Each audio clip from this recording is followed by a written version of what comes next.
chat. We'll just make sure that people have got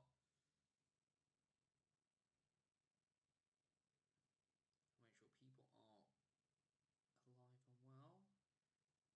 Stick something in the chat, folks. Let's just can someone just quickly put something in the chat? Let's just see if it's working quickly, just because obviously I haven't used the rig for a month and just want to make sure that it's working.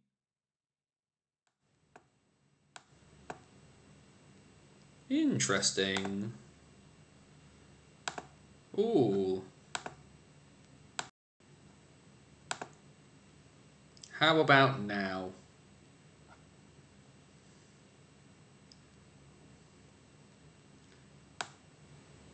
Let's try that. Awfully quiet, you say? Deary me, this is not ideal at all. That's not going to do it. Hum, hum, hum, hum, hum, hum, hum, hum, hum. Hum. I've just changed some settings, so just let me know if that comes up very quickly, just while I'm getting some other stuff ready. There we go. Hopefully I'm not too loud. Let's send ourselves for a bit of a feedback loop. There we go. That's what we wanted to see, everybody. Thank you very much. One of the settings was a bit low. I'm not really sure why. I don't remember putting it down that low, but hey-ho. Noises! Noises! Shoutings! Exacerbations! What we're going to do very quickly, let's just pull that up. And then, I suppose, well, blimey, it's 3 past already. We might as well get rocking and rolling on this. Guys, gals, and the gender fluid, all beyond the binary. It is Wednesday night, it is 8 PM, and welcome back once again to an off-season special of the BOTW What's Current stream. My name is Anthony Russell, and we're here for, well, at least probably an hour or so. That's what we usually do, to chat about all things related to the National Ice Hockey League structure here in Great Britain. We focus on the National Division. That is our bread and butter. That is our home port. But of course, we do take the time to have a quick squiz at everything, whether it's National Division or Division 1 and Division 2 in the north and in the south. It's been about a month or so, and hope everybody's doing really, really well. Ticking along here. I did tweet out the other day, it's going to be a bit of a quiet week BOTW-wise. Apart from this, there's not going to be an awful lot out of me for at least a couple of days after today. Tweeting my usual nonsense, but there won't be a lot of writing just because there's a lot going on in the family over the next couple of days. My sister-in-law's getting married on Saturday, so we could just kind of focus on that, which means there'll probably be 30 bits of news that I need to react to at some point. But hey ho, such is life. Either way, before we get rocking and rolling too far, a couple of bits of housekeeping before we dig in too deeply. Banners on the wall. .wordpress.com, that is the website where I've been writing about bits and pieces now for the last 12 years, mostly focused on the Basingstoke Bison, but of course those of you who are unfamiliar, the Bison are not icing in 23-24 due to refurbishment works that are due to start at some point on the ice rink in Basingstoke, but that doesn't mean that we will not be rocking and rolling along, as you've seen. And I've kept myself busy over the summer doing bits and pieces. Every Bison player that's leaving gets some sort of write-up of some description in our Good Night and Good Luck series. And as you see, I've been kind of doing the rounds of the owners at the moment of the NIHL. A couple of recent interviews up there. Aaron Nell of the Swindon Wildcats, John Strange of the Solway Sharks, Matty Davies of the Hull Seahawks as well. Looking at getting more folks on, but there's a whole variety of bits and pieces there, including whether it's Bison related or our hockey story series. We look at the weird, wonderful and wacky world that is ice hockey from the 19th century to the present day, into wars, behind the Iron Curtain, talking to people, all kinds of bizarre, wonderful things.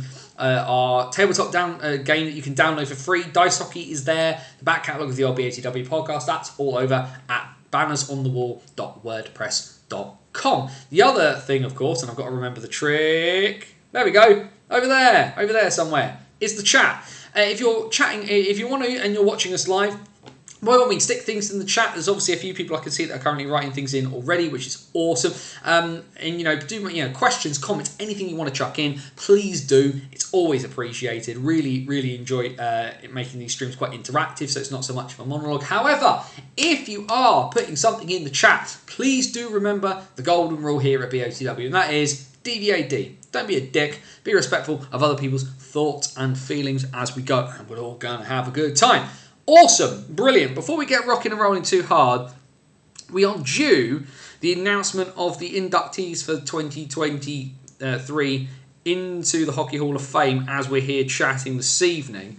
Unsure whether anything's been announced yet. I know that obviously doing a show on the NHL Network, and they're going to be doing bits and pieces as we go. We've got a couple of names, and it looks like we've got the first few names already for the Hockey Hall of Fame. So, here's what we've got then for the Hockey Hall of Fame. Pierre Lacroix is inducted posthumously as a builder, which is pretty awesome. Obviously, Lacroix did an awful lot. Was with the Colorado Avalanche when they won the Cup at one stage. Tom Barrasso, former Penguins netminder, former Buffalo Sabres, former Ottawa Senator, played for the Leafs, played for the Canes as well. He goes into the Hockey Hall of Fame. A very obvious name, unsurprising that he's made it into the Hall of Fame, even though he does not go in with a cup ring. Henrik Lundqvist heads into the Hall of Fame as part of the class of 2023. One of the better netminders, certainly one of the better characters of the game. And one of the, of course, does unfortunately one Stanley Cup Finals appearance, but does not go into the hall with a ring. And then Caroline Ouellette, really massive women's player, currently the coach of the Concordia Stingers women's university team in Canada. 4 Olympic gold medals, 4 Clarkson Cups. She, I believe I can't remember if she's married to Judy Chu or she's engaged to Judy Chu. It's one or the other. But either way, there is a lot of some really big names. I'm just going to quickly see whether we've got any other names that have been stuck in there. Mike Vernon makes it into the Hall of Fame as well. Of course, former Calgary Flames, former Florida Panthers, former Detroit, former San Jose netminder makes it in. Pierre Turgeon, makes it into the Hall of Fame as well. Former St. Louis Blue, former Buffalo Sabre, was also with the Islanders and the Habs and the Stars. So he's made it in. That's pretty cool. A lot of names. That feels like a very big class this year. That feels like a lot of people. That feels like a lot of names. That does feel like a lot of names, actually. Hey ho. Either way, those some pretty awesome names there that have made it in. No big surprise there about Lundqvist at all. That's quite a few netminders actually as well when you look at it. Barrasso, Lundqvist, Vernon, all into the Hall of Fame in one year. That's a lot of goalies to make it in. I mean, if we've got any thoughts on those, by all means do chuck them in. Not surprised about Caroline Ouellette at all. Given her role in the women's game and just how successful she's been. Great to see Pierre Lacroix in there for everything he did with the Avalanche, going in as a builder. That's pretty cool for him as well. And then there's the NIHL. We don't have a Hall of Fame. If you've read the IHA Director's Report, it's more of a bit of a hall of what's going on here, sunshine. But either way, there's a fair few bits and pieces. We'll go through some signings in the National Division that have happened over the last month, and let's just kind of go through. Let's get some chatter going and see how well we have a look at it. I can see a few bits and pieces in there, apart from, of course, I shanked the volume right at the beginning because, well done me. Are the Buffalo and the Juniors still going to be playing this year? Yes, Jamie, is what I'm told. Don't forget Barrasso's biggest team, of course, the Sheffield Steelers. Oh no, they're going to be insufferable, aren't they? Oh dear, we didn't need that, did we? Hey ho. But yes, the base of Buffalo and the Juniors at the moment are slated to play in the 2023-24 season. What I'm led to believe is happening is they're going to try and front load a lot of their fixtures. So there's going to be a lot of home games in Basingstoke. Sort of between that sort of September and December time is the idea. Nothing is confirmed at the moment, but the Juniors are basically, and the Buffalo have said, because they're all part of the one club, they are essentially just going to play as many games at home as they possibly can in as short a time as possible, so that as and when rink work starts, they either play home games in a borrowed venue or they just play on the road a lot for the rest of the year. That is the state of play with the Juniors and the Buffalo at the moment.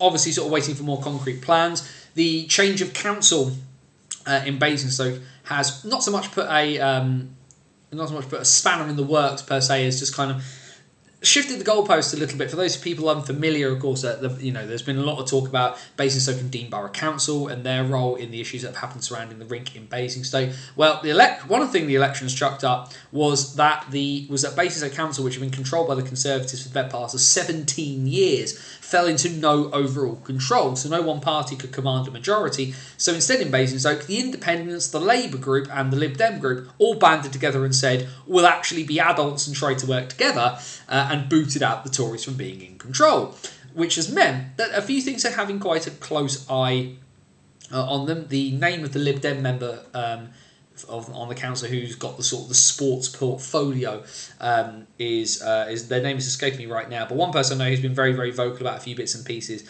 is one of the Labour councillors for Winklebury, Alex Lee. I know he's very heavily involved with Labour bits and pieces, very heavily involved, I think, with Labour's like veterans members group, but he's taken quite a particular interest in things happening with the ice rink as well, so he's been very, very vocal about making sure that there's some sort of, resolution, how that looks like from a council perspective, or not what that looks like. It certainly looks like now Basingstoke Council is a bit more kind of wanting to be a bit more involved in at least being supportive.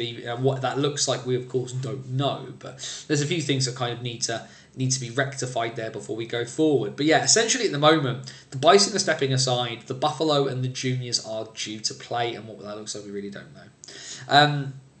Of course, there's been a few other bits of news. Milton Keynes have changed their logo, which basically meant just taking off the 20th anniversary bits from the bottom of it and putting it on, because it looks exactly the same otherwise. But otherwise, we've got, like I say, we've got some stuff, we've got some bits and pieces going on. What we will do very, very quickly is let's just quickly bash ourselves across.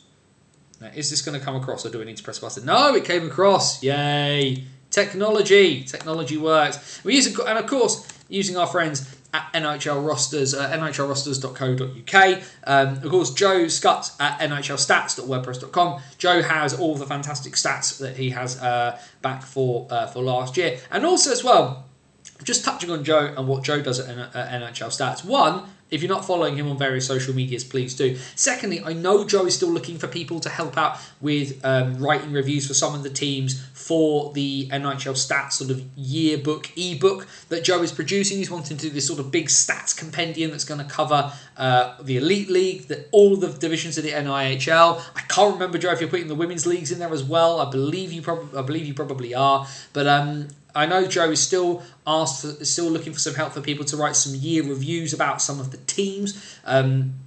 Have a Joe's put the list up on his social media, NHL Stats on Twitter, NHL Stats on Facebook.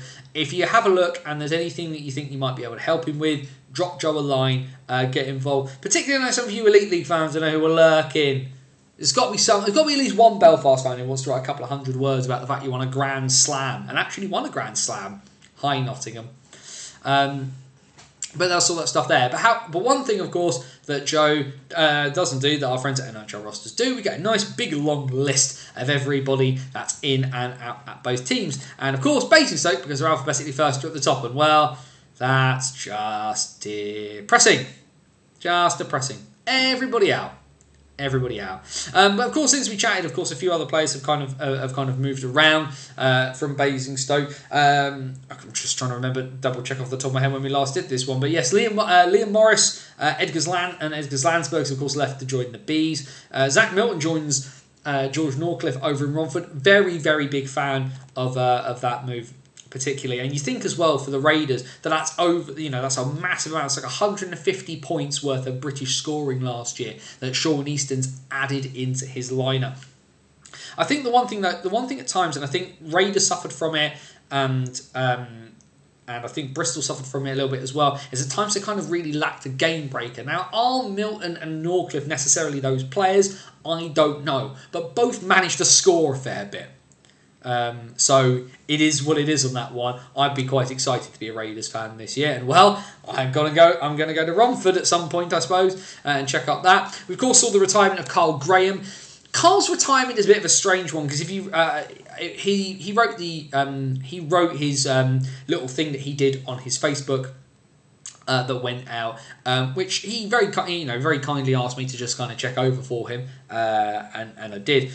I get the feeling from having read it that Carl would be open to probably playing Div 1 or Div 2 at a push, and maybe as kind of like a home games only kind of thing. I think if the right offer came up, that Carl would be prepared to play. What I think he's properly stepping away from is the notion of playing NIHL National Division hockey. I think potentially, if Carl Graham ended up in a Basingstoke Buffalo jersey next year for a period of time, I would not be surprised. Marcus Mitchell, who ended up as the Bison's most improved player across the year. He won that at their awards night. He joins Oxford as well. Big defensive presence there for the Stars, who had a bit of an interesting year on the back end. And of course, they've added Petr Cech in goal as well, a guy who played previously with Marcus Mitchell, which is always nice to have a defenseman who knows how you work. And then the bottom two there, of course, this double whammy combination, Jay King and Jordan Lauday, both joining Cliff over at the Chelmsford Chieftains. Really interesting to see what's happening with the Chieftains at the moment, mostly because the only names they've announced for the most part are new people. And I'm interested to see whether, of course, the big question for Chelmsford is, will both Bartlett boys be back? What's going to happen? What's that roster going to look like? Because Chelmsford have been very, very slow in announcing names. But of course, the names they have announced, there's some pretty big heavy hitters for South 1 as a division. Alan Lack coming in, as well as King and Lauday. What the future looks like for those guys, I don't know. Certainly, I know that Jordan Lauday, he's got him and his partner have got a baby on the way.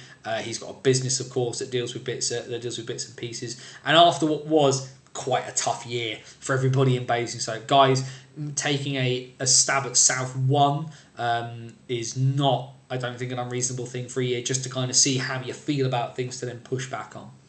Is Zach Milton on a two-way with Guildford? Pass. That two-way was obviously announced in the middle of the season. Well, I say middle, like October, November time, by the Flames. I would be surprised if he's not. Of course, I think the frustration will be seeing whether he gets any actual ice time. Paul Dixon, I think he deserves his reputation for not being particularly brilliant at bringing on British talent. And I appreciate that Guildford have got a couple of decent Brits on their roster. However, if you're looking to develop young British players and you're looking towards Guildford, my money's not generally towards Paul Dixon, but Milos Melicheric on that front. Obviously, of course, now the Flames have Andy Hemmings involved. He was, of course, the coach of the Guildford Phoenix when they won their South 2 Grand Slam back in 2022. But yeah, I do wonder with Zach whether there is an opportunity somewhere else for him, because ultimately Zach's got the ability to play at the Elite League, but what he needs is opportunity. That's one thing he didn't really get last year. We head on then across to Slough, a place where I'm probably going to be having a look at some bits and pieces. And well, let's talk about the elephant in the room, the man who signed and then didn't sign, Pavel Krajkovic. Originally signing for the Bees from Delikatesa Bratislava in the Slovak third tier, and then is unavailable to appear. Cheers to the Home Office, not getting Krajkovic doesn't get a visa, unfortunately, and therefore the Bees pivot, and they end up with a really, really interesting player as a result. Brython Priest, the Welsh-born backup last year for the Dundee Stars. Now, I appreciate people who said, "Oh, he's not really a backup. He played a fair few minutes." The number of minutes he played means he was the backup, and you can tell that just by reading.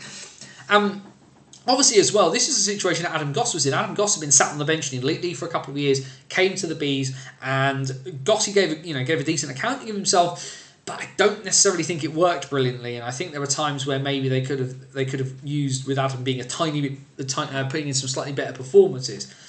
There's a lot of people who are very, very keen on Brython Priest. I personally have never really watched any of him. I've not watched a ton of Dundee, not enough to kind of make that much of a big opinion. But there's a lot of folk who've watched him from the Elite League who seem to think that this will be a really, really good signing for the Bees. And there's one thing that the Bees really, really needed to do, which was kind of get a deeper bench and shore up their defence a little bit. Obviously, the idea of having Krajkovic would be that you'd have this really, really experienced sort of import netminder, and he's not an old guy. I think he was 29 Joe will correct me on this because I know he's listening. But certainly, my understanding was that he was from a couple of people that he was going to be involved with helping out, helping out with netminders in the system there. Of course, Brett Shepherd has joined from Slough as well, so that would have been a really sort of clear 1-2 combination. How this is going to work with Priest, you assume that Priest is going to take a large majority of the starts. But yeah, the Bees already had quite a few names sort of announced. A few guys, of course, have come across from Basingstoke, Morris and Landsbergs, who we mentioned. I'm really interested to see how Landsbergs plays. How Landsbergs plays, because Landsbergs was a real enigma last year, and I think ultimately the numbers bear out that giving him ice time meant he did stuff, which is where Milton Keynes didn't really use him. The Bison needed to use Landsbergs in a role where he kind of played across the top 3 lines, and he got points as a result. And I'm interested to see how Dominic Gabai will use him. Will he use him in that kind of Juha Lindgren role? Does he ask him to do something different? There's a bunch of permutations here that I'm really interested to see what Dominic Gabai does this year in charge of the Bees. And of course, he now has his number 1. He also has Harry Harcup. I like Harry Harcup. I saw Harry Harcup's first Bees goal that he scored in Basingstoke. And you know what? The Bees are really good at finding these good energy guys. Lack was obviously one who's bounced around a few teams, but he was one there. Ryan Webb, not super high skilled, but really, really energetic and does a lot of good things. Harcup kind of seems to be a player in a similar-ish kind of style, and I like what he brings to the table. I really hope he can kind of press on and do some bits and pieces this year. Apologies there. A couple of folk, of course, who've gone out. They've signed in other places. Not many since we last chatted. The big one, of course, being Krajkovic, who just didn't appear, and Lack, of course, who's left. The other one, of course, Josh Martin. He drops into South 1 to play for Streatham. Obviously, Streatham having lost Vanya Antonov back to the Bees, and a couple of other guys going on. Obviously, Connor Smith, not the biggest of loss for Streatham. He's joined Haringey, but and certainly a signing to style by Ben Painter by getting Josh Martin to come up to the high road. And then there's Bristol. Lots of fun times there in Bristol. We know that Adam Harding is back. Will Adam Harding play this year? Who knows? What's that in the chat? 2 best coaches to develop young NHL players in the Elite League are Adam Keefe and Danny Stewart. Now Mark Lefebvre is back, I'm really interested to see. Because Mark Lefebvre, has generally been quite good at keeping his finger on the pulse, but whether he can get people to sign in Dundee, I don't know. Why would Paul Dixon be good at developing young British talent? He doesn't coach in the development league. Thank you, Thomas. Always a good joke there. The real joke, of course, being that Paul Dixon did coach in the development league and still didn't bring on young British players. Guildford's development strategy. For people who never watched Guildford in the EPL, Guildford's development strategy was to let players sign elsewhere, and when they got really good, bring them home again, so they didn't have to do the work themselves. Either way, a few names that have popped up in Bristol since we last spoke here about a month ago. Ed Bradley, back in Bristol. He's there for 2 years now. And a few names, of course. The Smittle boys have moved across. Luke spent most of his time with Slough last year. They, of course, guested up quite a bit for the Pitbulls last year. There was some talk he was going to actually join full-time during last season, but the Jets kind of held on to him. And, of course, that's generally what's going to happen when your coach is your dad. But both him and Matt Smittle both move across. And with Will Curlin not returning to the Pitbull, it kind of looks like at the moment that Matt Smittle might be the number 1. There's a few bits of rumour floating around as to who will be joining him there in Bristol. But at the moment, Matt Smittle is Bristol's number 1, which is an interesting one and feels a little bit of a risk because he was okay in Milton Keynes and then got hung out to dry and had a really bad playoffs, and then was very clearly the number 2 at MK, left and went to the Bees, who, of course, like we said, with their defensive frailties last year, at times a lot was being asked of Smittle. What's this D going to do for Bristol at the moment? A D that at the moment has, lost Reece Kelly, has lost Ben Solder, has lost Joe Morris, and what's going to happen there? So you look at the D that they've got signed at the moment: Sam Smith, Ed Bradley. There's. I'm I would probably hazard a guess there might be an import D-man heading to Bristol if I was putting money on things like that at the moment. Other names, of course, just quickly looking at the names that have been announced as disappearing. Like I say, some really, really big losses. Callie Robertson, of course, left just after we chatted last time. Reece Kelly has gone. Josh Shaw's gone. Tyler Perry goes back to Swindon, of course, with Dean Skins being moved on. And Will Curlin, I'd be really interested here, and I don't know if there's any Pitbull fans in chat. I want to know what Pitbulls fans think about Curlin's departure here, because there's a few rumours as to where Curlin's going to end up, and it's all pointing to one place, sort of south of the Midlands bit as well. Reece Cochrane is a good player to be went to the Pitbulls. Cochrane is an interesting one, but yeah, he's a forward. Tom. He's a forward. Where's their D? Where's the defence right now? Cochrane is a bit of a bulking out of the offence would be really interesting, because again, the big issue for the Pitbulls last year, they had a wretched second half of the season. They lost Owen Sobchuk and they kind of lost their way. I don't think Max Mabrea will be back, potentially. Either way, our friends in the north, up in Hull, we do love our friends in Hull. Big shout out to Matty Davis, of course, for coming on and chatting to me a little while ago. I really like chatting to Matty Davies, because there's he's probably more open than he should be, which is good in some ways, because it means I get some bits and pieces. It means you get sort of meat to kind of get into. But what I think Matty realises, he kind of realises the same thing that some of these older guys in the game that I've spoken to in the past, whether it was Andre Payet, God rest his soul. Cochrane is absolutely a D-man. Am I reading that wrong? I'm losing my marbles here. Because he was listed as a forward, and I couldn't remember. He's definitely listed as a forward there, though. So it's not just me losing my marbles. By the way, Hull. The thing with Matty is that, like Andre Payet, like Jeremy Cornish, like a few of these sort of older guys, they realise that kind of there's no such thing as bad publicity in these kind of things. And I realise BOTW operates in this sort of very weird niche space, but Matty's always been very open, and he's always been very, very giving of his time, and that's really it's always really appreciated. If you've not checked that interview, ballotsonthewall.wordpress.com, go check that out later. A really good sit down chat with him about that. But a few names, of course, have popped up in Hull since we were last here. Of course, Liam Danskin was there just before we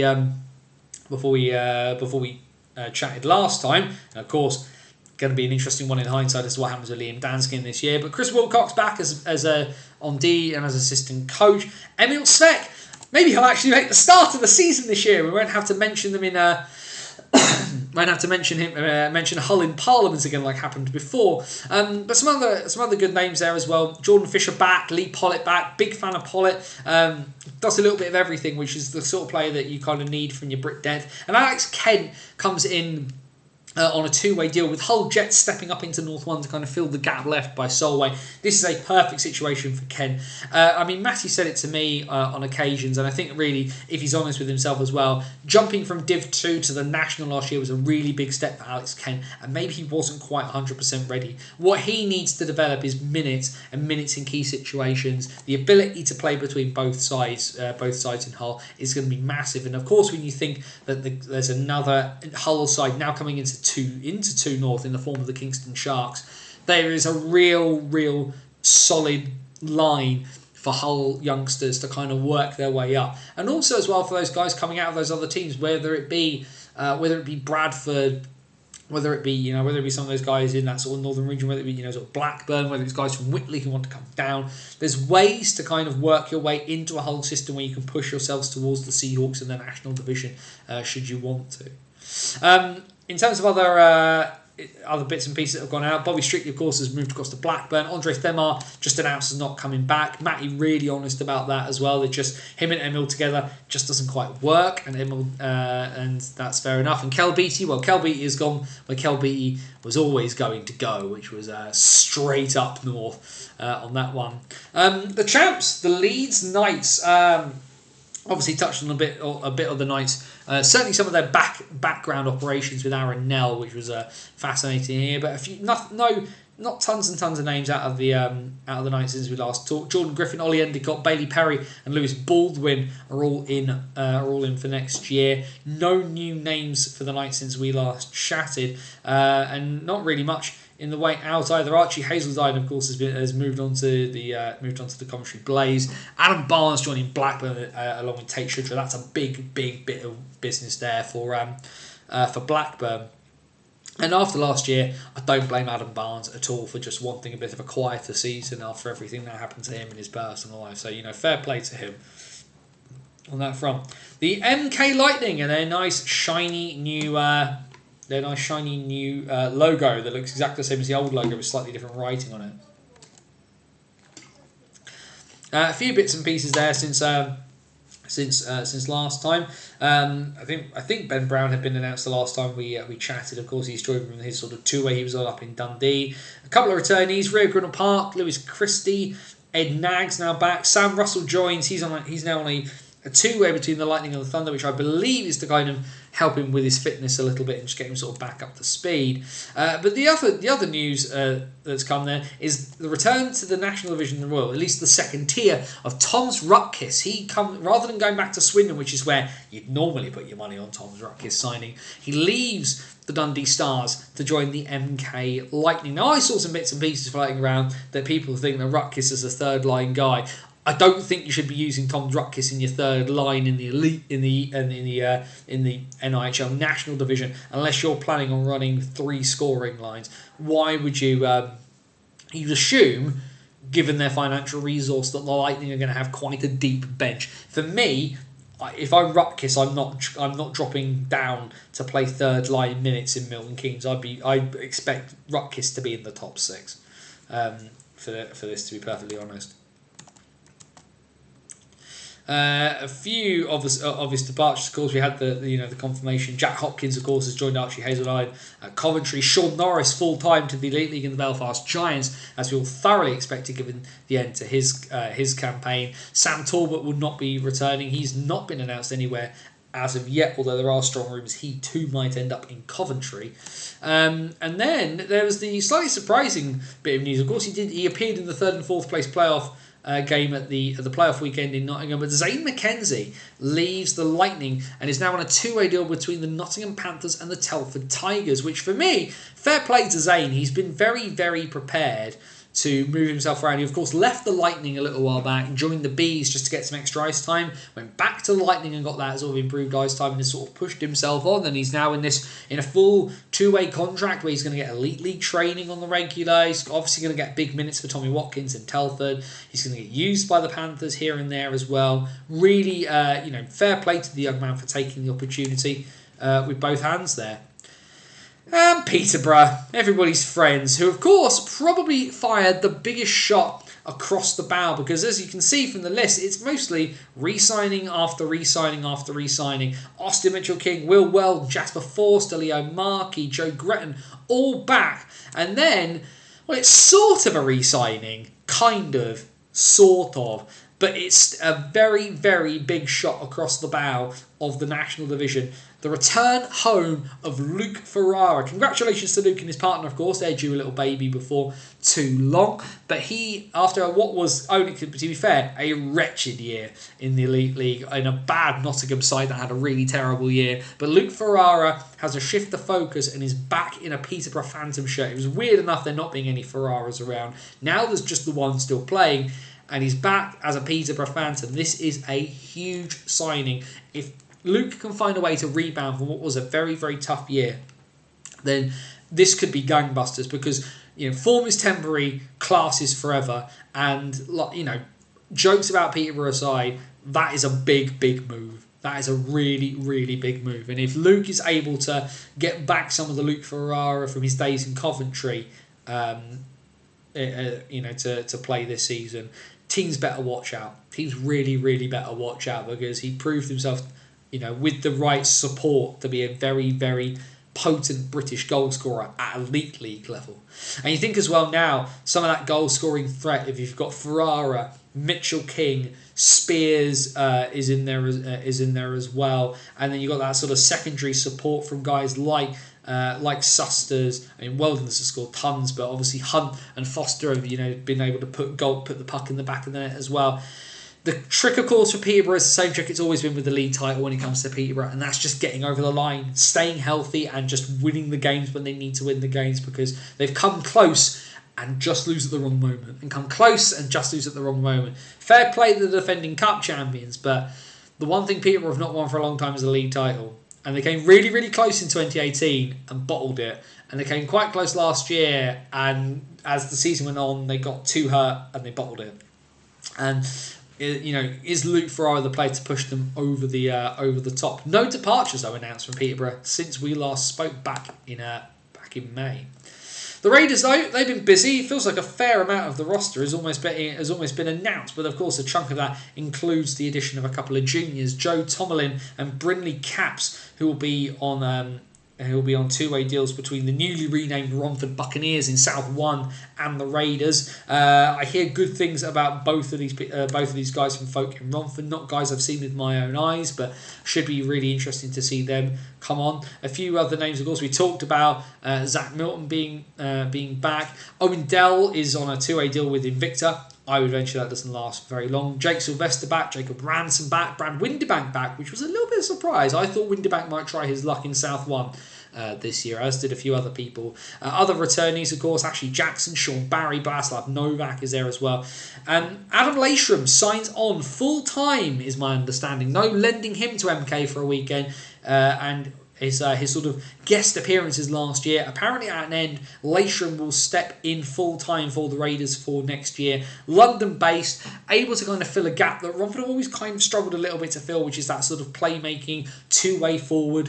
Romford have lots of good grit because that's Romford, and finding guys who will kind of score and put up points is always big. I can't remember who I was having the chat with the other day, but I said if you're in a 3-import league, you want your first import to be your big goal scorer and your big goal getter. You want your second import to kind of make sure that they can chip in quite a lot of points as well, and maybe have an extra string to their bow. And you want your third import to fill in the gaps. Now this depends a little bit for Romford, because Romford, out of all the teams, for me, feel like they should be aiming towards an import D-man, because the one thing they really, really needed to tighten up on, and you do wonder what might have happened if their defence had been a little bit sharper, where would that playoff final have gone if the guys hadn't been shell-shocked and they'd had a better D in the first 5 minutes of that game against Leeds.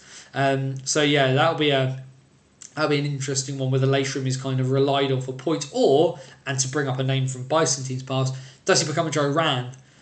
Does he become a bit of an engine guy and kind of driving things on, rather than, do you want Leishram to be defensively responsible and score 40 points, or do you want him to go all out offense and score 60 points but maybe not be as defensively solid? There's options there. And of course, the really big news since we were away, of course, no return for Matej Gomicic, who had a very solid year. No return for Alex Roberts either. He will not come back. And no return for Tommy Huggett. He is signed for the Invicta Dynamos, having been absent from the playoff weekend for the Raiders. The Sheffield Steel Dogs, of course, who still technically without a head coach. There has been no announced replacement for Greg Wood, though plenty of players have been announced. There are rumours abounding as to who will be the new Steel Dogs bench boss. We, of course, await an actual announcement from owner Ali Cree. Though a few names, of course, have popped up. Thomas Dermott was in last time we talked. Jack Brammer, Brady Doxey, Tom Palmer, Michael Danico, Cameron Brownlee. A few of the no big sort of heavy hitting names so far. Solid depth guys. Although it should be said, Brammer and Doxey had some very good seasons last year. I'm interested to see what happens with Danico this year. I think Danico really needs to kind of push on to kind of earn his crust, as it were. Very few guys out. Lee Bonner, of course, we already knew had headed back to Hull. Alex Graham will be full-time in the Elite League next year with the Sheffield Steelers. About bloody time, I think, is the answer on that one. What's that, Alfie? Import Demon, I think, will be more common than people think. It feels like it might be a 2-1 split. If Leeds managed to sign most of their forwards back, then I could definitely see them picking up a D. Yeah, I mean, that's fair. I mean, I venture, when you think of the imports that they had last year, I wonder about Witkowski coming back. I think Brooks might come back. Brooks is quite young. Witkowski was a little bit older, and I think it just becomes a game of who can you attract. And actually, fair play, Leeds is going to be an easy sell. Brand new rink with everything quite shiny.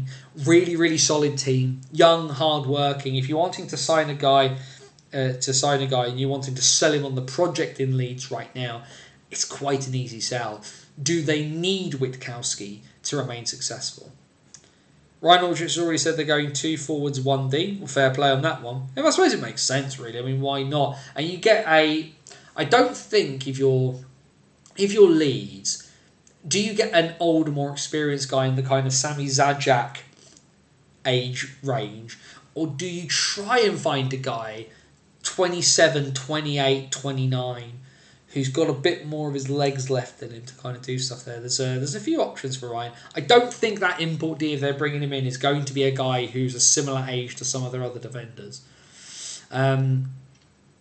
Solway, our friends in Scotland, and if you've not listened to my interview with John Strange, do, because the man's enthusiasm is utterly infectious and it's brilliant, and I really recommend listening to some of the ideas. And the one thing that has been confirmed is there's going to be streaming from Solway.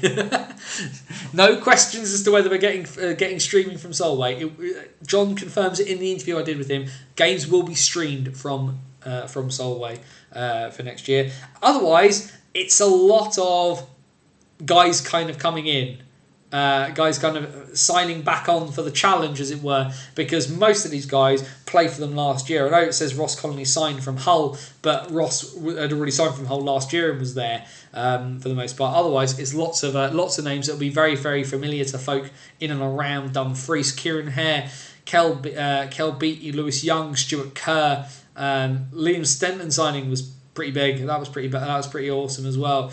Barry McKenzie coming back to Dumfries after years away was pretty awesome as well. But Scott Henderson, of course, we've seen the video for Callum Hepburn at Queen of the South Stadium. That was pretty fun. Ross Murray is back, Mr. Six Time, and again, still not many names out really. All the names that have gone are the ones we were already aware of. The guys who've retired in Horn and Bentham, McBean full time to the league, and Liam Danskin now playing in Hull. So. Still some big names there though missing. No imports as of yet announced for the Sharks. They've gone a little quiet on their signings. I think they're transitioning a bit to some different announcements, and kind of they'll pick up a little bit more later on in the summer. I've heard MK and Swindon will go with 3 import forwards. That is my understanding for Swindon. MK, I don't know. Although, hey, MK fans, somebody said they wanted me to do an interview with the MK owners. Give them a nudge. Let's see if they can't get on board. Could you see a guy from the EIHL fancying it? It wouldn't surprise me if an Elite League import dropped down. It wouldn't surprise me actually to see Rory Herman come back to Telford. That'd be really good. I think he did really well last year. I think it suited him very well. I think they'd be smart to pick up an older guy, a bit like how MK picked up Zatopek years back when that guy was a stud. Yeah, I agree. I don't disagree on that one at all. The issue will be visas, of course, and MK got stung with that last year, like Hull were. But I think teams will have learnt their lessons, I think, a little bit from last year, so that'll be interesting. D Small, when we mention teams in more capital like MK, we don't know what the figures are, but are we talking hundreds, thousands, tens of thousands, hundreds of thousands? Leeds and the like must be spending as well. Leeds are spending as well. I think Aaron Nell kind of sort of admits as much when you sort of listen to him talk in my interview with him. In terms of MK, I mean, you only have to go to Company's House and look at the money that MK had in the bank. Like, that's public information. They're a limited company. You can go and read their accounts on Company's House. MK are not short of a penny or two. And of course, they've got the support of the supporters club, who pump in stupid amounts of money, which is probably cap circumvention if we're being honest about it. However, it's not against the rules because the salary cap is just the thing they made up and never really quantified it properly. But go find MK Lightning's accounts on Company's House. I can't remember the exact name of the limited company that they're using, but off the top of my head, but definitely worth going and checking it out, because you can see MK's cash flow is not going to be an issue in the immediacy, one would believe. Learning lessons about visas. Stares at Slough Ice Rink. See, that's the interesting thing there, because my assumption with that, Joe, is that trying to sign a guy from the third tier of Slovak hockey means that he's missed out because the level he's played at wasn't high enough. That's the only thing I can think of. If that guy's playing Div 1 in Slovakia, so they're second tier, I don't think there's an issue. I think the issue there is that he's probably played at too low a level. Swindon. Well, the kids were obviously wheeled out the other day. James Smith, Dylan Lipsy and Alfie Druid.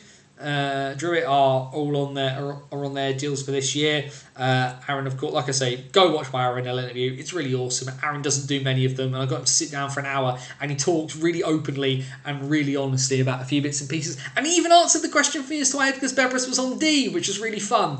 I could feel people. I felt like I had to ask that question just for the giggles, if nothing else. But a few other names, of course, that have appeared. Reed Sayers is back with the Cats. A lot of potential for him.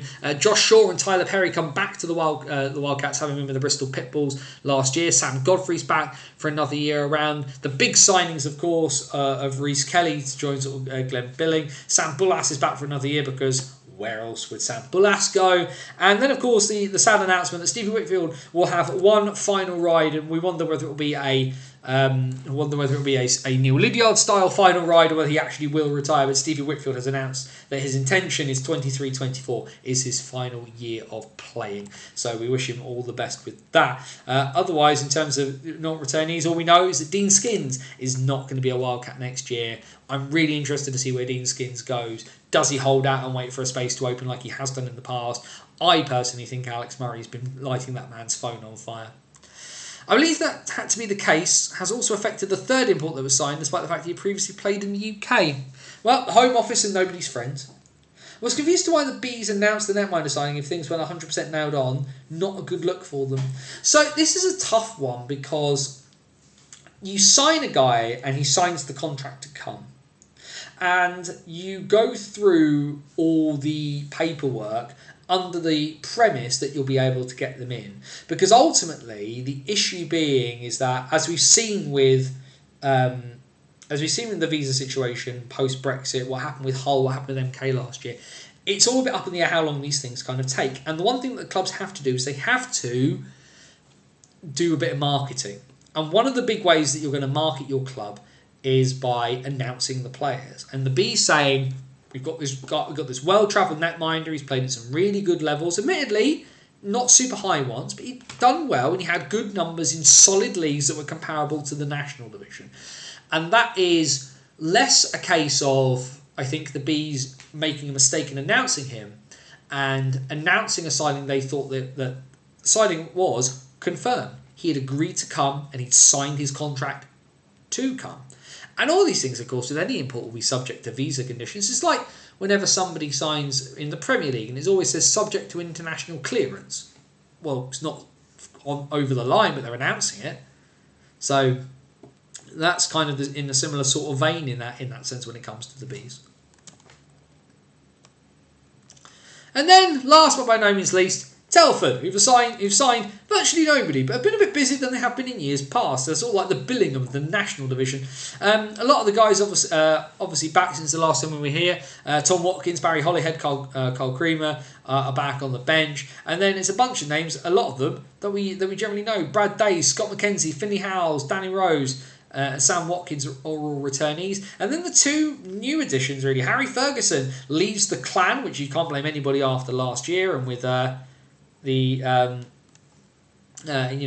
change of ownership, I don't blame people not necessarily wanting to kind of immediately get on get on board on that one. So fair play to Harry for trying to get some more minutes somewhere. And then Zane McKenzie, who we've already talked about. Really interested to see how Tommy Watkins uses him and Harry. Ferguson, of course, played for the MK Lightning for a bit. And I wasn't quite sure how he was used there, but so you know that Tommy's going to want to get the best out of his imports, not his imports, sorry, out of his signings, out of his young Brits particularly. I think the big thing for the Tigers need to get younger. McKenzie and Ferguson are a way to help that.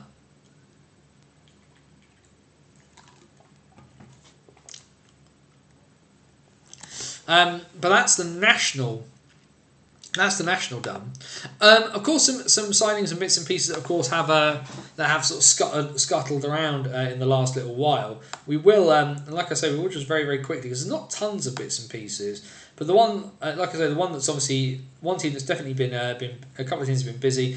Guildford, of course, have announced a bunch of guys in South 2 as they look to try and get back their bits and pieces. Jed Sherrington back, having been out of hockey for 4 years, is really interesting, but that's a really good situation for him. And the big change really is the sort of shuffling around of the coaching. Stuart Potts in charge of the Phoenix again, but the Flames and the junior club have kind of restructured how they're doing things at the top end, so that will be fun to watch.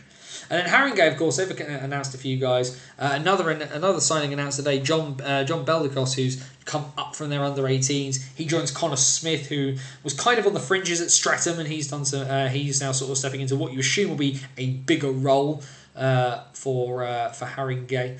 Dan Sampson back as coach. Peter Taylor comes in from the MK system as his assistant. Luke Clark, Stuart Appleby, Leo Salcella de Souza, that's what we're going for. Martin Shaj, Stephen Woodford, all back for the Huskies as well. Whereas Bristol haven't done their trials yet. The only person we know that's not back for the top there is Adrian Smith. The Invicta Mustangs, though, the surprise playoff winners last year, who of course accepted our apology very, very graciously.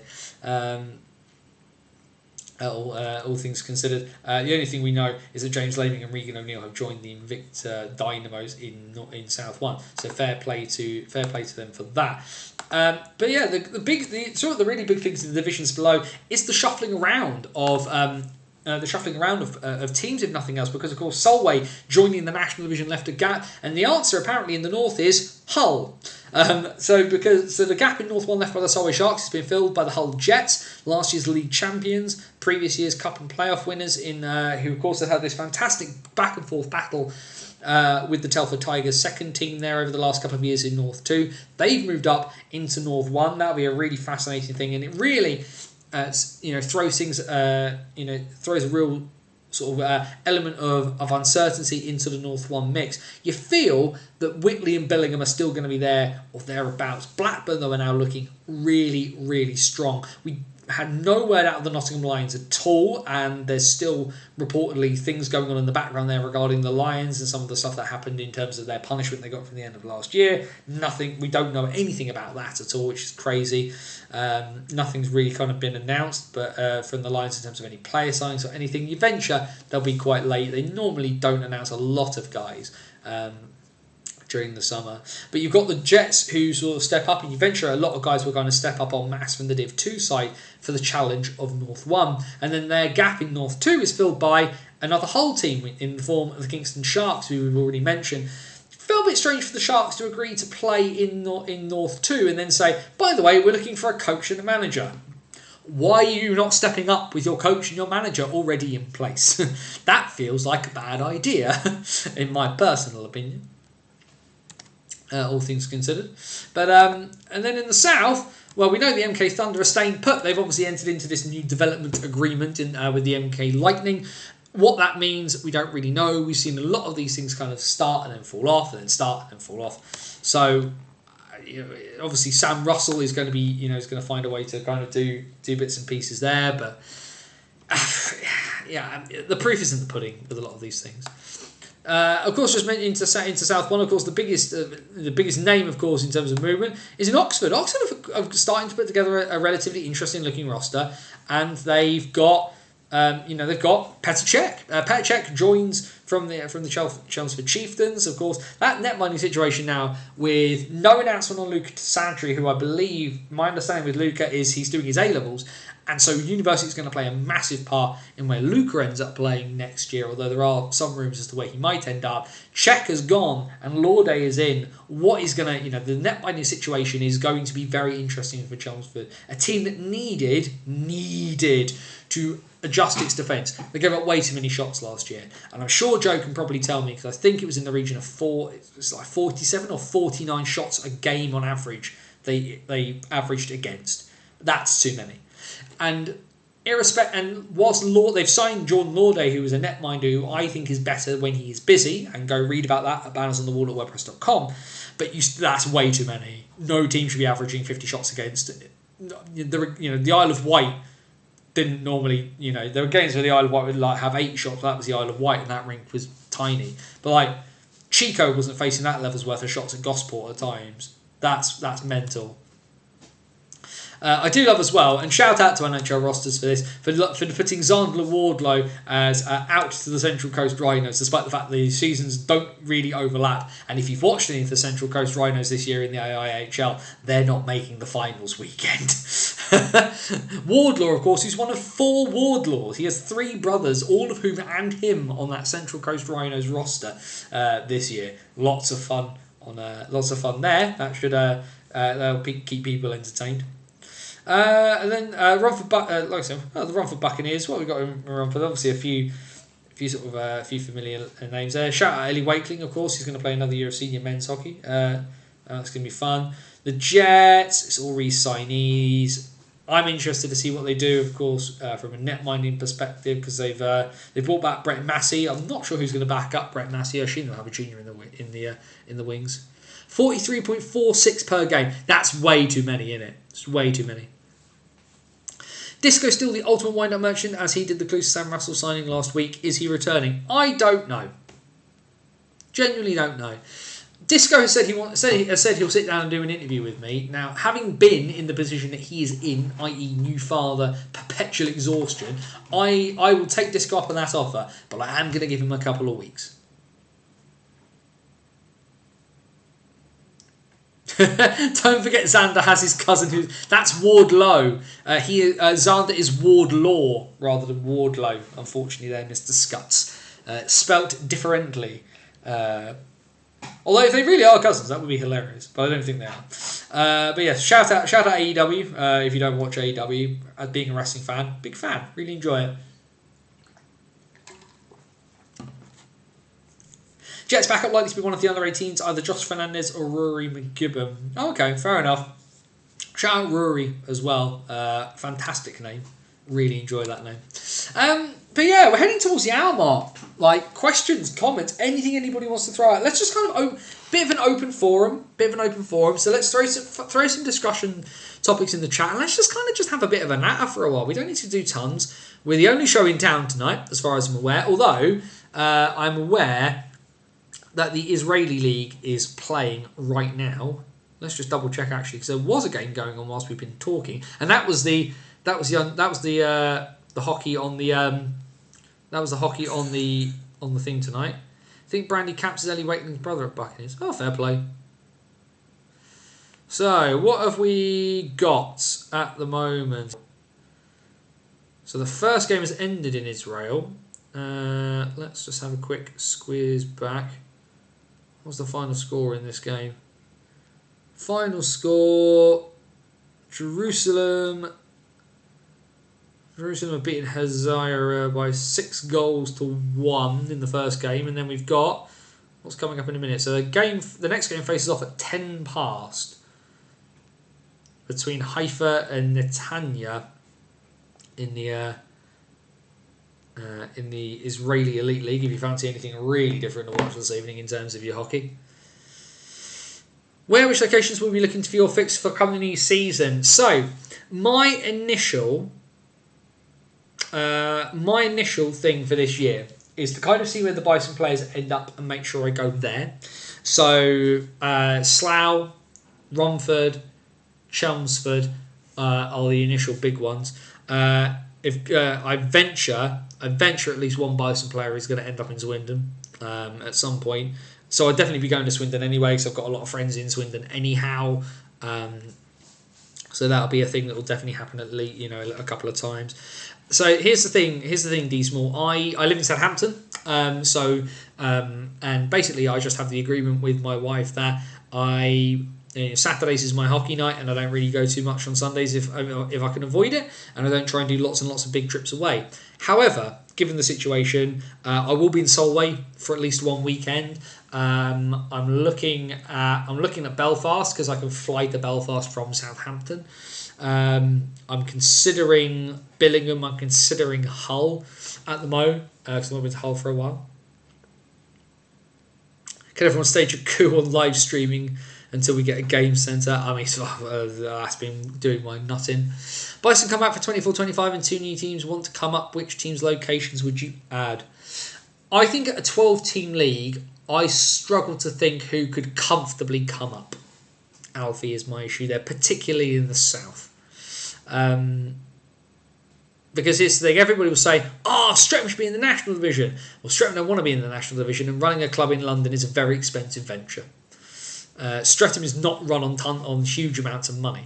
So I don't like if I had to pick two places out of thin air as to who I would want in a national division, I'd want a competitive, really good second team in Cardiff, and I'd probably would want Billingham or Whitley Bay on that front. It's a shame got to be one of the most competitive seasons in the National League in a while. I mean, last year was quite competitive, Jamie, all things considered. There was a big gap between top and bottom in terms of points, but for me, the National Division was the most competitive division in the entire country. So it looks like it's going to kick on next year and be as good, if not better. But I don't think it'll. I think saying the most competitive in a while is a bit of a misnomer compared to last year, which actually, yes, there were issues for teams, but I think actually teams beat each other, and I think that's a good thing. Surely the Bison come up. That's the league sorted. Didn't Hull say the reason they came up when they did was the owners had put a 12-team limit on it? Yeah. I don't know whether that still stands, but 12 is kind of a number that people are happy with because 12 would allow you a 6-6 conference split, and that just makes fixtures really easy. As for a game centre, as I've said, and nobody has answered me this question, they just keep sort of saying what won't work, but they won't answer my question. If Australia, a country vastly bigger than ours, with a higher cost of living and a lower quality of internet infrastructure, with a product that deals with multiple production companies, some multiple bits and pieces happening in some teams in the same rink using different crews, if they can do it and they can offer a product for a price that is pretty decent, all things considered, for the level of hockey, 60 Australian dollars, about 32 British pounds for every game. If the Australians can do it, why can't we at any level? I don't get it, and nobody will answer that question. And all it is just like, because clubs want money. That's not really an answer. You're going to make more money for longer by having more people, by giving better access to your product. It's not an answer. Always welcome to my season tickets on a Saturday for MK if dates, times work out. I travel extensively to work, so I only make half the games. Well, that's very generous of you. That's very generous of you, D Small. Milton Keynes is a pig of a drive from Southampton, but I will certainly make sure to drop you a line if that becomes an option for me at this stage. It's very kind of you. Very early to guess, but out of Venus, Brown and Ferrara, who gets the most points? Out of Venus, Brown and Ferrara, Kieran Brown. Every time Kieran Brown. We don't know what Ross Venus's role is going to be. We have all the data we need on Brown, and Ferrara will be playing within Slaver's system. I know how many the Bees have to sell to make a profit. It really isn't as much as people are trying to make it out to be. I didn't think so. I guess season will start on the 23rd of September. You'd assume so, given those announcements regarding sort of pre-season games and bits and pieces. Yes, from MK. Well, now that's something to talk about. MK versus Coventry in pre-season games is pretty interesting. I wonder if that's as a thank you for Sam Talbot. But also as well, good way for some of the imports, they're brand new into the country. If they land on a Thursday or a Friday, like, good way to get the legs going against MK. Now that all the NHL leagues have the same rules regarding rosters, 3 imports, 11 over 25. Now, I don't know if the 11 over 25s rule counts for Div 1 and Div 2. This is the one thing I can't figure out. And talks of the national game to a conference once the 12 team joins. Could we see a promotion and relegation system? No. We will not see a promotion and relegation system in the immediacy, because the way clubs are run at a national division level is vastly different to the way it's run at Div 1. In the future, no, sorry, Sigala on that one. They want bums on seats. That's the preached line from NHL clubs. Always has been when it comes to streaming, and it's wrong. It's a complete myth and a misnomer. It's certainly with hockey as a sport, it's been proven not to be true. Now, streaming has, live showing of sport has impacted on attendances in bigger sports like football, but in hockey it never has. And I'll let you in on a little bit of a secret. Over 24 was different for D1 and D2. I thought it was. I'll let you in on a little bit of a secret though when it comes to streaming. I don't know whether you've noticed this. Hockey as a TV product is quite a difficult thing to watch. And I don't just mean because of my commentary. Think about what you're trying to watch in a game of ice hockey. What is the primary playing implement in ice hockey? 2 things. It's a stick. You can see a stick. But it's a puck. You watch hockey for the overall entertainment factor because there's a lot going on in hockey, but actually trying to follow a hockey game on TV can be quite hard. And the idea, and this is the conversation I've had with owners of the national division before, and particularly during the COVID times, when they got really cross with the EIHA's media people, taking gifts off of the streams. Can't do that. It's going to stop people buying the streams. Spoiler alert, nobody is going to choose, if they have the choice and they have the money, they're not going to choose following a game on Twitter over a live stream. They'll watch the game, to watch the game happen. If they've got the ability to go to a game, people will choose going over watching it on the telly, because hockey is exciting. And this is the thing I did, if you haven't heard it, I did Zero Pucks Given, where the Chelmsford based podcast with Ben, and I just called out Derek Bartlett about streaming in Chelmsford about it, because it's not, their assertion is not backed up by the data. It's as simple as that. Think about the Chicago Blackhawks and Rocky Wirtz for all those years where he wouldn't allow Blackhawks games to be shown on TV locally. And the Blackhawks as an organisation, as we've learnt, are a disaster. However, the one thing we did learn is that putting Hawks games on the telly in Chicago didn't affect the live game. 100% agree it's wrong, but most teams just can't see it. They haven't since teams first started streaming a number of years back. Shout out the MK Thunder. They should just market streams to away fans. That's your market right there. I think the thing you have to do is you have to market it as a product of displaying the team. You don't just go, hey, Bees fans, watch your team in Solway, because let's face it, a lot of people are going to be buying streams for Solway. But the idea is you just want to market your club in a good way. Especially in the case during COVID times where we literally had nothing else to do but watch the game for 3 hours. Yeah. BBL switched to free streaming on YouTube. The only effect this had was to actually increase attendances. Yeah, and the streaming, and of course they picked up Sky off the back of it. Which, multiple different ways of accessing content, accessing the product, seeing what it is. I've got nothing to watch tonight, but I really like watching sport on the telly. Ice hockey. Oh, okay. Well, I'm in Milton Keynes for work next week. Oh, Manchester. I've got family in Manchester. Let's go watch that there. The owners of clubs at the top end of British hockey are focused on the now, and they want £1 to make £1.50 now, rather than spending £1.50 to make £3 later.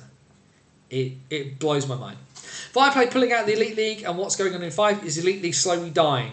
I think you might jump the gun there. I think the Viaplay thing is what it is, and I posted some thoughts about that. FIFA just a mess. Fife is a Fife issue, I think, more so than an Elite League issue on that one.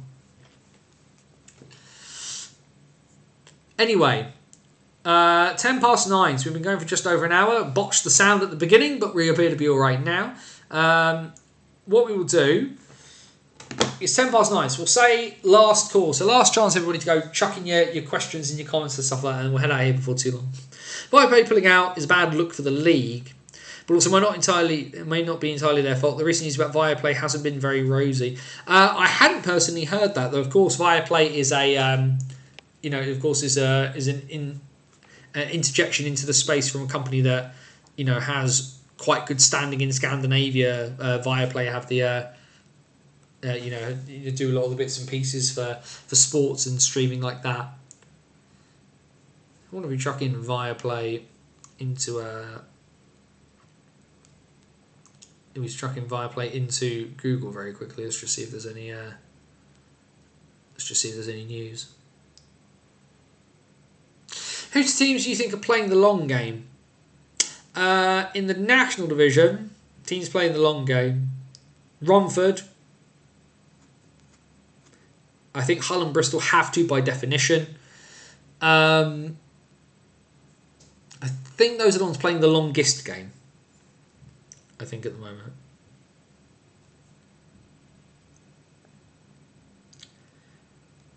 News the other week was they made a very significant loss. Can't remember how much off the top of my head. If I search Viaplay, there's a few bits and pieces sort of going on. There's an article here. Anders Jensen out at Viaplay as Scandi streamer struggles.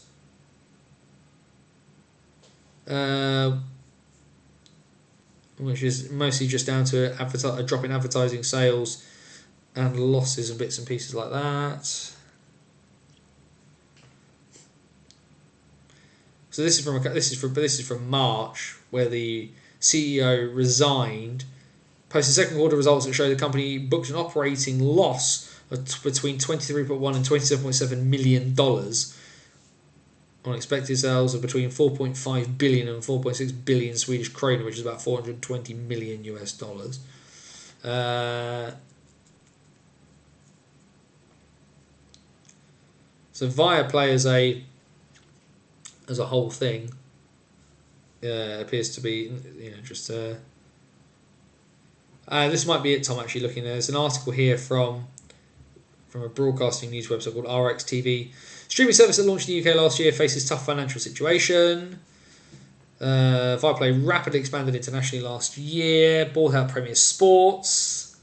But Viaplay this week announced a serious downgrade of its short-term outlook. Trouble has resulted in Group CEO Anders Jensen leaving the company.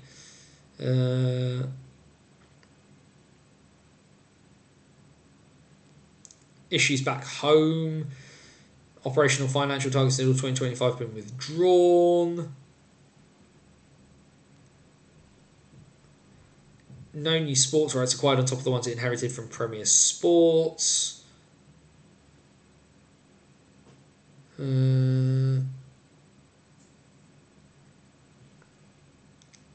not much there. Just like I say, it appears that Viaplay as a company are having issues though, rather than necessarily the UK operations for it. I think National is too far, but if they go to SNL, they could screw up the Kestrels, which isn't good. No, that's very true. What we got here? Would you say Fife is in a difficult spot? Apparently, from what I've heard, they're struggling to bring in fans. I think they're struggling to bring in fans because they've gone stale as a product and just keep redoing the same things. I think getting rid of Todd Dutium and Jeff Hutchins will probably help. They're a fresh injection of different eyes. Different eyes will help there. If they find themselves unable to compete in the Elite League, where do they go? That's a very, very good question. I'll say this, North 1. Please, people, check out the list of teams that still need write-ups, many from Div 1 and Div 2 in the Elite League. When we get all the space to fill, there's a strong chance I can get the printed without looking bobbins. Yes, please, contact Joe, NHL Stats on Twitter or Facebook, and write for the yearbook. I know 2 clubs in one rink in the same league, but will it work with the former Elite League side and a somewhat strong attended SNL side? Yeah. Because if you're offering different things, I think there's ways to kind of make it work. And like I say, I bet this comes from a position of bias. I'm used to watching Australian hockey, where you've got Sydney and Melbourne, where two teams in the same division are playing in the same rink, and have done for years. So yeah, it can work if you're sensible about it. Kobe Grinnell Park just announced his re-signing with Romford Buccaneers on his first full-time deal. Hey, fair play to him. Fair play to him. I assume he is the brother of Rio on that front.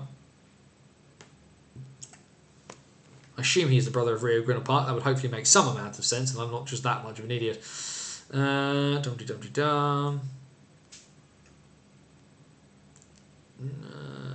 What's that there? That's the Tampa Bay Lightning re-signing somebody. Not massively fussed about that. Yes, Washington Capitals legend Henrik Lundqvist goes into the Hall of Fame.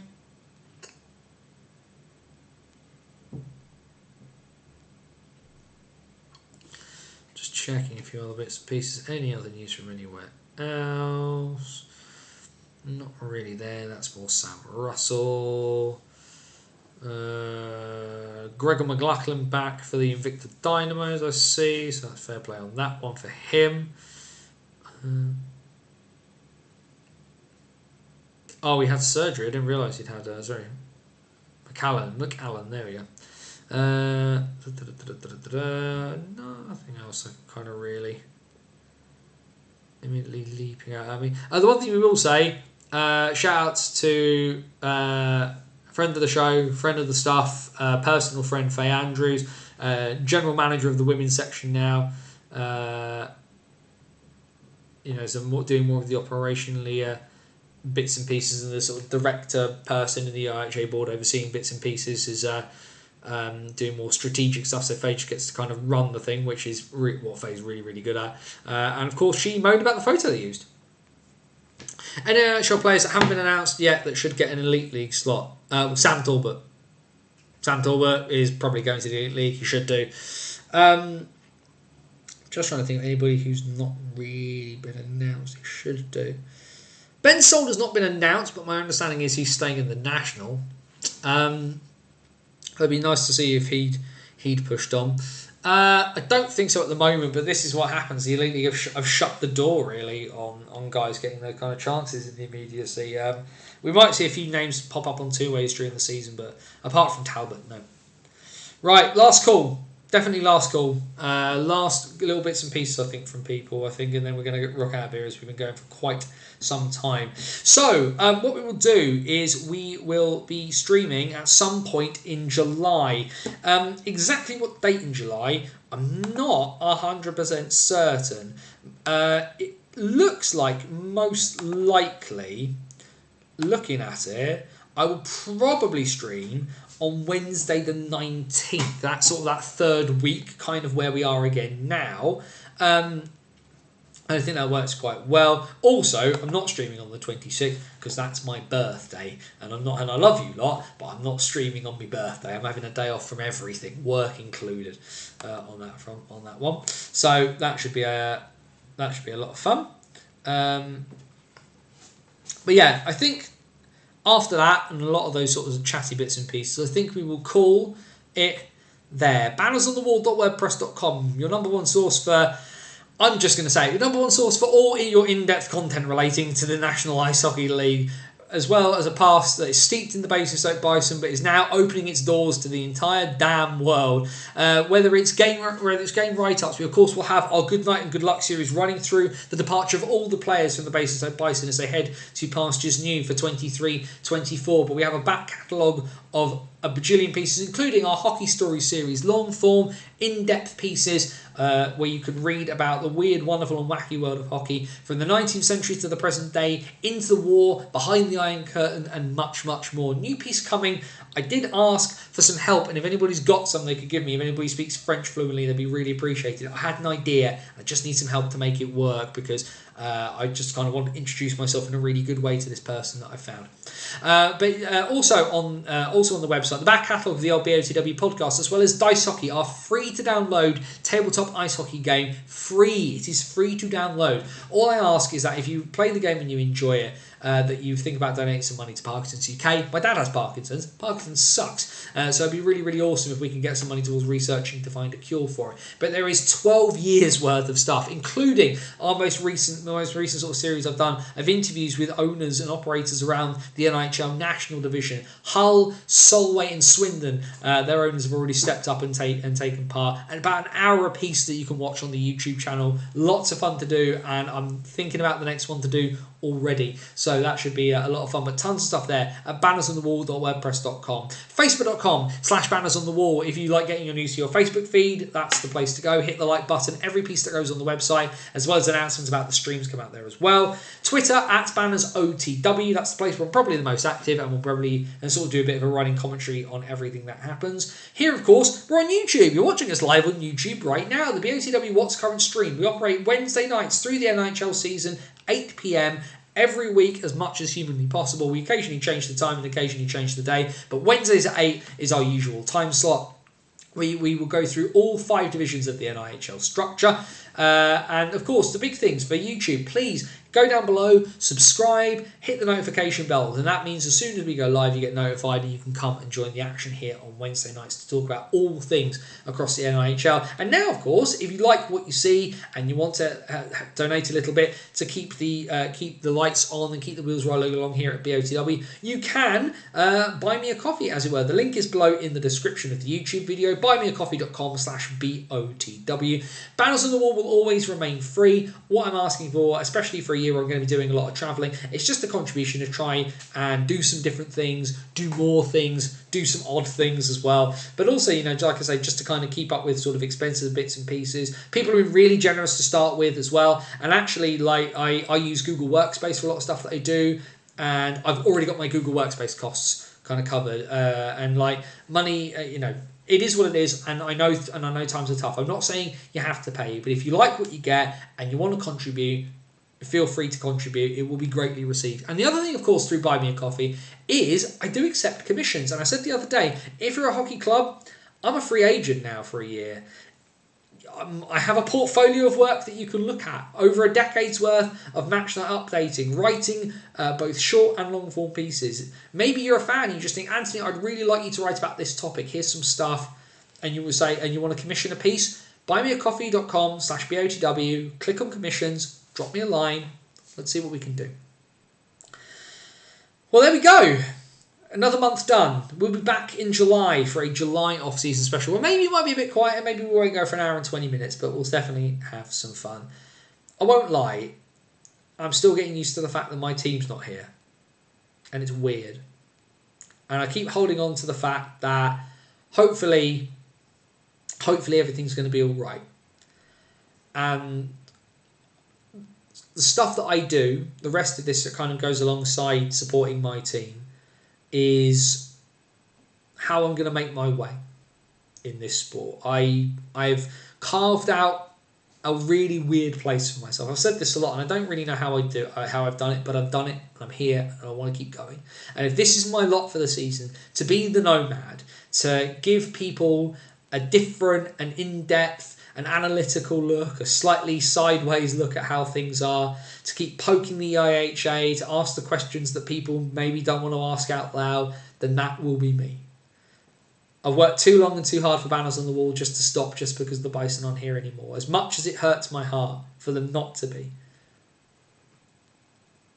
You can get knocked down, but as long as you stand back up again, you're fine.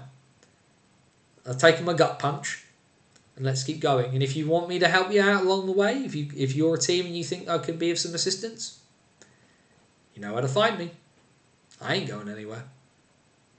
Except maybe Solway for a weekend. Maybe Belfast. Maybe Hull. We've got some adventures to have though, haven't we, folks, across this season? Be happy. And if you can't be happy, then as always, please do your very, very best to please be safe. As my friend Scotty Watts would say, take care of yourself and somebody else. For bannersonthewall.wordpress.com, this is Anthony Russell saying stay safe. And so long till next time. Back in a month. Got some things to work on. Take care, everyone. Let's go watch that Israeli League on YouTube for a bit.